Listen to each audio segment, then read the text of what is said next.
At least 38 people are dead and dozens injured after a passenger plane crashed in Kazakhstan. The plane was flying to a city in Russia when it was diverted due to fog. The new video shows holes in the wreckage, and now investigators are trying to uncover what caused the crash and how more than 24 people managed to survive it. ABC's Inez de la Quatara joins me now for more, along with ABC News national security and defense analyst Mick Mulroy.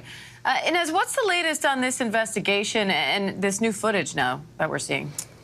Yeah, Diane, so I mean, still lots of questions as to what may have caused the crash. The plane's black boxes have been recovered. An investigation has been open. Kazakhstan authorities say the preliminary report suggests the crash may have been due to a bird strike, which would have led to engine failure. But I just spoke to Andrew Nicholson, who is the CEO of Osprey. That's a flight security and analysis company that advises companies still flying over Russia. He says there is no way it was a bird strike. He questions whether air defenses could be to blame here, specifically surface-to-air missiles.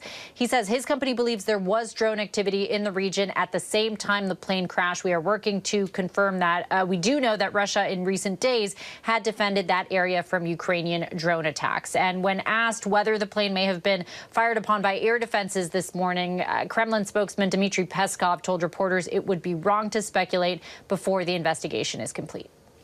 Now, Mick, there are reports in Europe that the Azerbaijani government is blaming Russia for this crash. What do you make of that?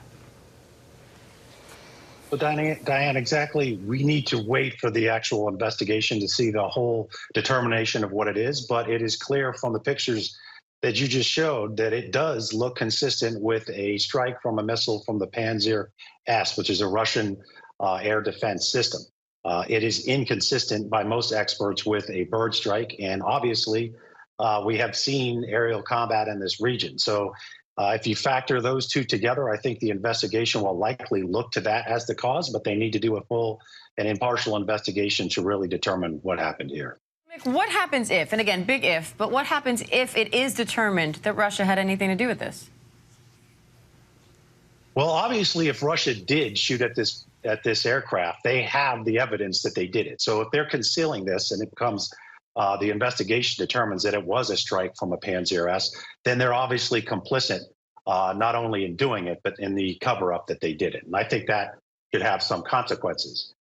This is also likely to ground more airlines from flying in this region. Many obviously don't right now, and this is just going to cause more of them to decide that this is not what they want to do and not fly in this region. It is very dangerous because of all this aerial combat operations. And now we can see that there is some undisciplined, potentially soldiers manning air defense systems in Russia that would shoot down an aircraft that was likely transpondering that they were a friendly civilian aircraft.